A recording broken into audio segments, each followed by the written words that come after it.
High বন্ধুরা, সবাই কেমন আছেন? আশা করি ভালো আছেন। তো আজকে প্রচণ্ড গরম পড়েছে, সেই জন্য আমরা সন্ধ্যা নদীর পাড়ে ঘুরতে এসেছি।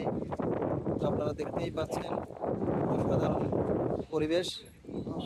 তো আমার সাথে আছে উত্তম কুমার দেবনাথ এবং সবুজ দত্ত। তো এখন আপনাদের উদ্দেশ্যে কিছু কথা বলবে উত্তম কুমার দেবনাথ। তো হাই বন্ধুরা, আপনারা সবাই কেমন আছেন? আজকে অনেক গরম, তাই আমাদের সহকর্মীদের সাথে আমি কিছু সহকর্মীদের সাথে সন্ধ্যাবাদে ঘুরতে আসলাম। এই প্রকৃতির এই নির্মল আবহাওয়া এবং নির্মল রূপ, মানে অপরূপ সৌন্দর্যটা দেখে তো মন গ্রহণ ভালো করার লাগে। জন্য এটা আমাকে অনেক ভালো লেগেছে, যে এত সুন্দর আবহাওয়া এবং তোমাদের এত দেশে নদী সুন্দর নেই, সে কথাটা বলো। প্রকৃতি আসলে খুবই ভালো লেগেছে। আমার বাসা রংপুর। আসলে রংপুরে এত এইরকম নদী নেই।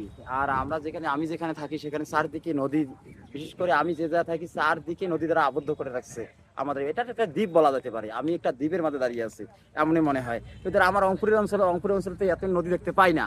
আর এত সুন্দর আবহাওয়া এবং এই এত অপরূপ সৌন্দর্য আমি এটা উপভোগ করতে বেশি পাই না। এই যে বিশেষ করে নদীর সাথে, বিশেষ করে একটা হ্যাঁ কথা হ্যাঁ হ্যাঁ, বলবো, আমাদের সৌন্দর্য। বলতেই নাই, তোমাদের আবার হ্যাঁ, বলতে নদী নাই। নাই তো, বিশেষ করে আছে এটা, এই যে পার্ক কিংবা এদিকে অসংখ্য পার্ক নদী কিনারে রয়েছে।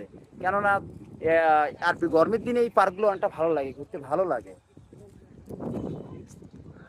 সন্ধ্যা পার্কে সবুজ স্যার এবং নয়ন স্যারের সাথে ঘুরতে ঘুরতে এসে আমাকে অনেক ভালো লেগেছে। আপনারা সবাই ভালো থাকবেন। হ্যাঁ বন্ধুরা, সবাই ভালো থাকবেন। তো তাহলে এখানেই রাখছি।